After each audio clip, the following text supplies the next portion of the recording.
Chapter 33. The Kingdom of Bloomend, once a modest and overlooked nation wedged between greater powers, had grown in recent years into a flourishing trade hub, thanks in no small part to its ties with the Jura Tempest Federation. Travelers poured into the kingdom daily, merchants, adventurers, nobles in disguise, all lured by the wealth and security that the rising alliances promised. But within its bustling capital, beneath the veils of laughter, coin, and chatter, a storm was brewing. Inside a nondescript inn tucked away near the outskirts of the capital, far from the prying eyes of authorities and the light of the central plazas, a solitary woman sat in silence, draped in a dark cloak that concealed her black hair and striking azure eyes. The room around her was modest, stone walls cracked with age, wooden beams groaning softly overhead. A single candle flickered atop the rickety bedside table, casting long shadows that danced like specters on the walls. A travel-stained cloak lay discarded over a chair, boots still dusty from the road sat near the door, and a small basin of cold water reflected the firelight. But the silence within the room was not peaceful, it was tense, charged with fury and unrelenting determination. Hinata Sakaguchi, the former Holy Knight commander of the Western Holy Church, sat cross-legged on the bed, her eyes locked on the wall with a gaze sharp enough to cut steel. Her mind was aflame. How could it all have come to this? She thought, her fists clenched tight enough to draw blood from her palms. It began with that Rimuru Tempest, the so-called demon lord of monsters, had enslaved luminous Valentine, her master, her goddess, the pillar of faith to whom she had dedicated her entire life. Blinded by rage and fueled by a burning sense of justice, Hinata had marched on Tempest with her elite force, the 10 great saints, warriors who had once stood as humanity's strongest line of defense. She attacked without hesitation, with conviction in her heart. And for a time, it seemed she would bring retribution. But reality was cruel. Rimuru, a being she had once underestimated, revealed a side she never imagined. Her forces were annihilated, the 10 great saints reduced to corpses in minutes. And worst of all, he spared none of them. Not even the innocent supporters who had no idea what truly unfolded. He took Glenda, one of her trusted informants, as a prisoner, and in Rubrios, he cold-heartedly slaughtered one of Luminous's attendants with no hesitation. She had witnessed something even more terrifying than his wrath. There was a moment, brief, but unforgettable, where Rimuru's presence had twisted into something utterly inhuman, something cosmic. He was no longer himself, consumed by a power beyond even demon lord class. He tore through space with a glance, spoke without words, and burned holes in the world itself with his anger. That wasn't him, no, something else was in control, Hinata thought bitterly. But then, they arrived, Guy Crimson, Romulus, and her own master, Luminous Valentine. The trio who stood at the peak of existence. They fought not to destroy Rimuru, but to contain him. The battle was brief but apocalyptic. Cities trembled, the sky was split by energy, and the earth itself shook beneath their feet. When it was over, they stood side by side. Rimuru and the very people she had once thought would oppose him, now allies once again. And just like that, everything vanished. The damage, the deaths, the chaos, all erased. Rubrios rebuilt overnight, its people walking around with blissful smiles and no memory of the blood that had soaked their streets. It was as if their deaths had been undone. As if reality itself had been rewritten. And to Hinata's horror, Luminous had not only forgiven Rimuru, she now chose to serve him willingly, even referring to herself as a maid to the very being Hinata considered a monster. But the final dagger to her heart came only days ago. News spread, perhaps whispered mockingly by fate itself, that Rimuru had taken 2 wives. One of them was Shizu Izawa. Shizu, the mentor who had once saved Hinata's life. Shizu, who had disappeared, whom she believed Rimuru had murdered. But now, they said she was alive. Not alive, Hinata thought, but puppeted. He must have stolen her body, Hinata seethed.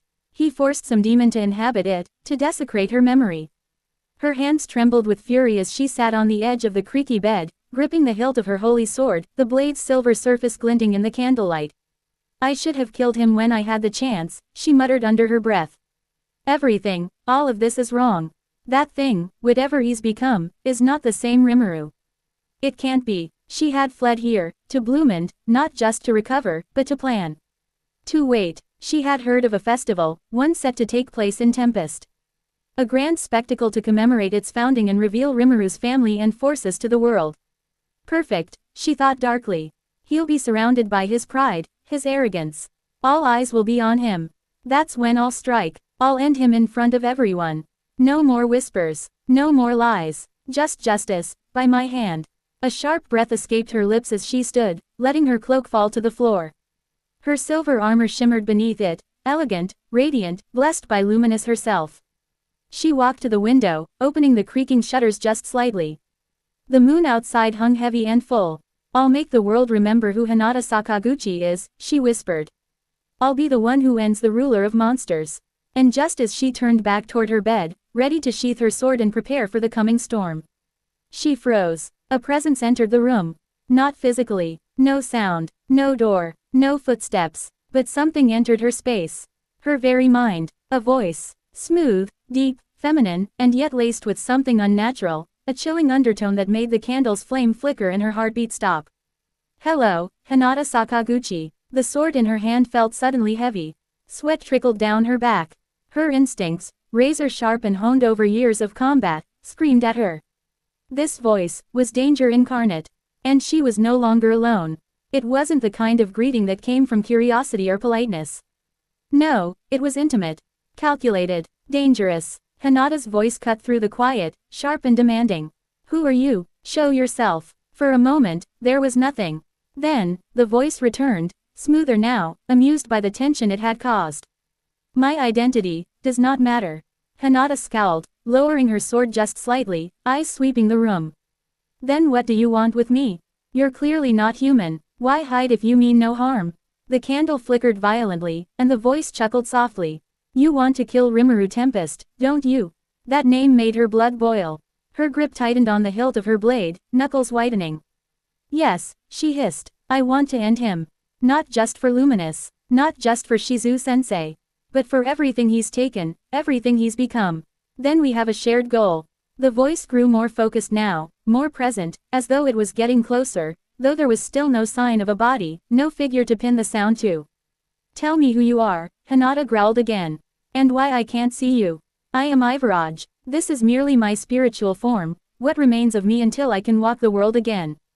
Hinata's eyes narrowed. "Spiritual form, so you're a ghost." "More than that, I am a force, a hunger, a shadow once bound. I lost my vessel long ago. But if I take on a new form, I can return. And if you help me, Hinata." The temperature dropped, and Hinata's breath misted in the air. "I will grant you the power to kill Rimuru Tempest." Silence. Hinata stared at the dancing candlelight, her heartbeat thudding like war drums. A part of her screamed not to trust this voice, this entity with no form, no face, and a promise soaked in malice. But another part, the part that had stood before Rimuru, watched her comrades die, watched her goddess submit to him, that part was desperate. "Why me?" she asked after a long pause. "Why come to me?" "Because you're perfect," Ivaraj purred. "You hate him. You've tasted defeat. You understand how dangerous he is, and you're not blinded by loyalty or love. You want justice, just like I do." Hinata's lips parted slightly, her voice almost a whisper. "And what is it you want from me?" "A body." A sudden surge of chill swept across the room as the voice spoke more directly now. "I need a physical form. A vessel, and you will provide it for me. In return, I will give you what you desire most, the strength to destroy Rimuru Tempest and burn Tempest to ash." Hinata's eyes glinted with a conflicted light. "And what kind of body are you looking for?" "A dragon's body." That word hit like thunder. "Strong, durable, capable of holding my essence. Dragons are ancient, primal forces, closer to my nature than any mortal. There is one near this land, sleeping deep within the mountains north of Bloomend. You will find it, you will kill it, and you will bring me." Hinata exhaled slowly, the fury burning in her chest like a wildfire. "And if I do this, you'll keep your end of the deal." "I swear it. With the blood of your enemies and the power I'll awaken within you, Rimuru will fall. And Tempest will burn." There was silence again, a long, tense pause. Hinata closed her eyes, inhaling the cold air, letting her emotions settle into something sharp and focused. "Fine, I agree." A pleased hum echoed around her, and the candle flame burned brighter for just a second. "Then our pact is sealed. You will find the dragon. You will bring me its body. And together, we will destroy the monster who calls himself Rimuru." Later that night, Hinata rode northward under the cover of darkness, her armor hidden beneath her cloak, her horse galloping across frostbitten plains. The wind howled through the trees, and the stars above blinked with disinterest. Her thoughts were sharp, focused, cold. A dragon, I've hunted worse, she mused. If this Ivraj can really give me what I need, then maybe, just maybe, I can end this. Her grip tightened around the reins. Rimuru, you'll pay for your crimes. For desecrating Shizu's memory. For twisting Luminous's heart. For stealing the lives of my comrades. Every step her horse took toward the northern mountains felt like progress toward justice. Toward vengeance. She didn't care what Ivraj truly was. Spirit, demon, ghost, it didn't matter, as long as Rimuru died. Meanwhile, deep within the spiritual void where her essence lingered, Ivraj pulsed with energy. She could feel the threads of fate wrapping tighter around Hinata, binding her to the path of destruction. Her voice no longer echoed, but her thoughts burned. Rimuru Velrain Tempest. The name sizzled like poison on her tongue. The one who destroyed my vessel. The one who stopped me. The one who now walks like a god among mortals. Her essence shimmered in rage, crackling like thunder. Next time, you won't be so lucky. I've waited long enough. But now, she smiled in the dark. You'll fall by my hand. The mountains north of Bloomend were old, cragged and weather-beaten, rising like ancient fangs into the dark sky. Snow clung stubbornly to the jagged rocks, and the air was heavy with the scent of ash and sulfur. Hinata Sakaguchi stood at the base of one of these towering peaks, her cloak fluttering in the cold wind. Beneath her, the ground radiated heat, unnatural, considering the elevation. She had arrived. At the heart of the mountain, nestled deep in a volcanic cavern, she could feel it, a monstrous presence, pulsing with life and power. A dragon. And not just any dragon. This one was a fire type, nearing the cusp of evolution into a dragon lord. Perfect. Strong enough to serve as a vessel. And soon, dead, Hinata stepped into the darkness of the cave, her sword drawn, its divine light cutting through the molten shadows like a beacon. Her breath came out in thin streams as she descended deeper, the heat intensifying. Then, boom, a pulse of energy shook the cavern. The walls trembled, lava poured lazily down the sides of the tunnel. And ahead of her, two burning red eyes snapped open. From the depths of a lava pool, a form emerged. First came the horns, twisted and black like obsidian. Then the wings, vast and crimson, trailing heat. And finally, the body, a towering, muscular form wrapped in fire-infused scales, radiating an ancient aura of dominance. And then, the dragon, shifted. In a swirl of flames and smoke, her monstrous form condensed, reshaping itself. What stood before Hinata now was a girl, no older than 16 by appearance, with long flowing red hair, glowing red eyes, and pale skin that shimmered like embers. She wore a robe of crimson flame, and even in this smaller form, her presence was overwhelming. A human, no, a holy knight. Her voice was calm, noble, but laced with amusement. I am called Ignira, she said, tilting her head, flames licking her bare feet as she walked across the lava like it was water. You've come far. But why? Hinata didn't answer at first. She simply raised her sword and took her stance. Ignira narrowed her eyes. So it's battle you want. A pause. You came to kill me. Hinata nodded. I need your body. The words, spoken so coldly, made even Ignira pause. Then, she laughed. You're bold. Most would tremble just looking at me, yet you walk in and demand my death. I like that. She clenched her fists, and flames roared around her. Let's see if your blade can pierce fire itself. The battle erupted instantly. Hinata moved first, vanishing in a blur, reappearing behind Ignira with a slash aimed for her neck. The dragon girl turned just in time, blocking with a flame-forged barrier that shattered from the force. Ignira retaliated with a stream of concentrated flame, forcing Hinata to leap away as the cavern floor melted beneath the blast. You're fast, Ignira said, launching herself forward, wings flaring wide. She struck with her fists, each punch crashing against Hinata's blade with the force of a meteor. Their movements became a blur, flame and steel clashing again and again. Hinata's divine blade hummed with holy energy, slicing through fire and stone alike, while Ignira's flames twisted like serpents, growing hotter, faster, more intense.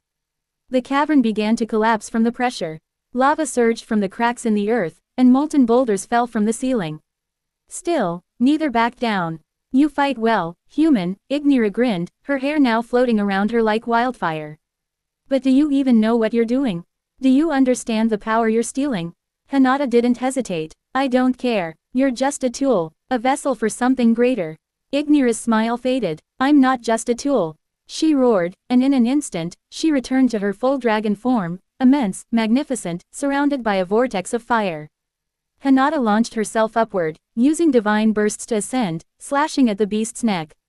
Sparks flew, scales cracked, blood sizzled. Ignira retaliated, with a wave of dragonfire, engulfing half the chamber in a pillar of white-hot flame. Hinata screamed, using her holy barrier to absorb the impact. Her cloak disintegrated, her skin burned, but her eyes remained steady. Not yet, she shouted, diving toward Ignira's eye with a final strike. The dragon roared again, but Hinata was faster. Her blade, empowered with divine fury, plunged through Ignira's chest, piercing her heart.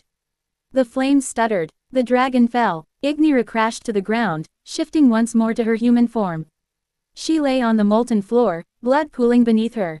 Her breaths were shallow, her body broken, but her eyes, still fierce. Hinata approached slowly, her armor scorched, her body trembling with exhaustion. Ignira looked up at her, voice weak. Was I, just a stepping stone to you? Hinata hesitated. Yes, she finally said. But you were strong, worthy. Ignira smiled, the flames in her eyes dimming. Then, at least I died fighting someone who respected strength. And with that, her body stilled. The cave fell into silence, save for the distant bubbling of lava. Hinata knelt beside the dragon girl's body.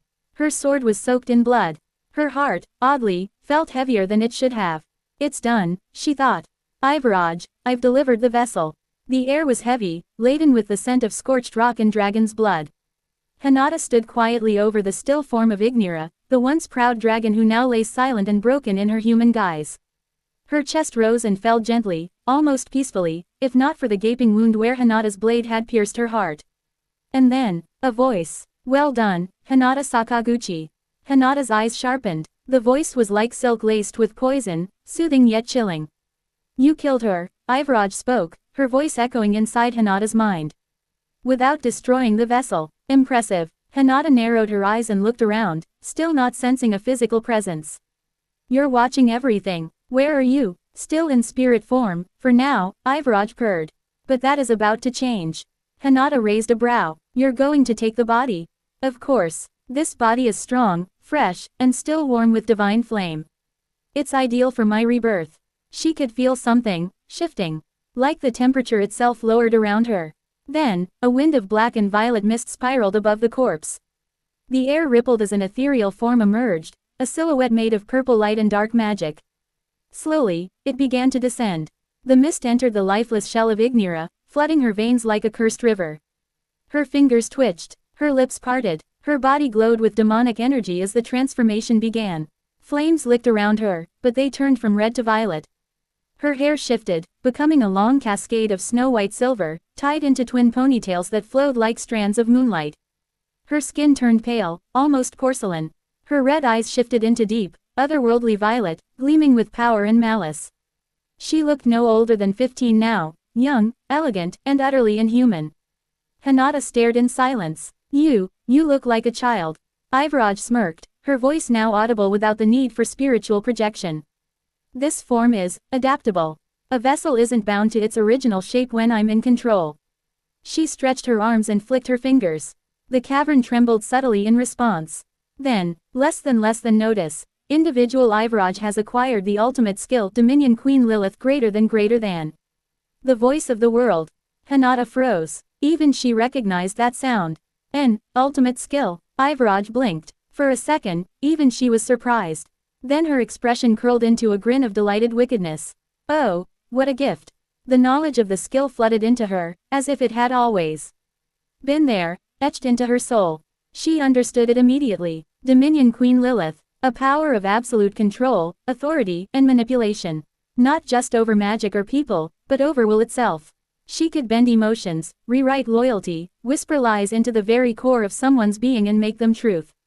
Even now, as she smiled at Hinata, the skill was already active. Invisible threads of influence laced themselves into Hinata's thoughts, gentle, subtle. She wouldn't notice. She'd never notice. Hinata felt an odd warmth, as if her decision to ally with Ivaraj was absolutely right. Necessary, even. What are you planning next? Hinata asked, curious but trusting. Ivaraj turned toward her, folding her arms behind her back with an innocent, amused look. Simple. We go to Tempest. The Founders' Festival will be the perfect stage. That ridiculous gathering of monsters and their pathetic ideals. Hinata sneered. Yes, Ivaraj said softly. We let them celebrate. We let them feel safe. And when all eyes are watching, we'll strike.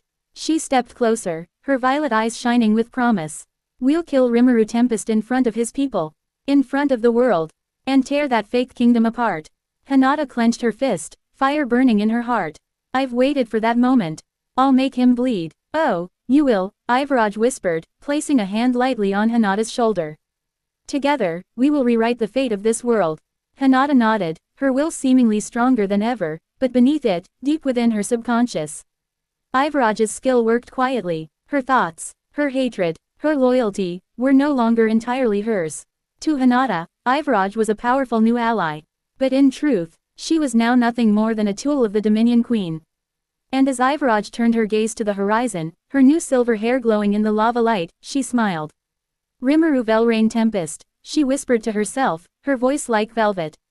Your end will be a spectacle. To be continued.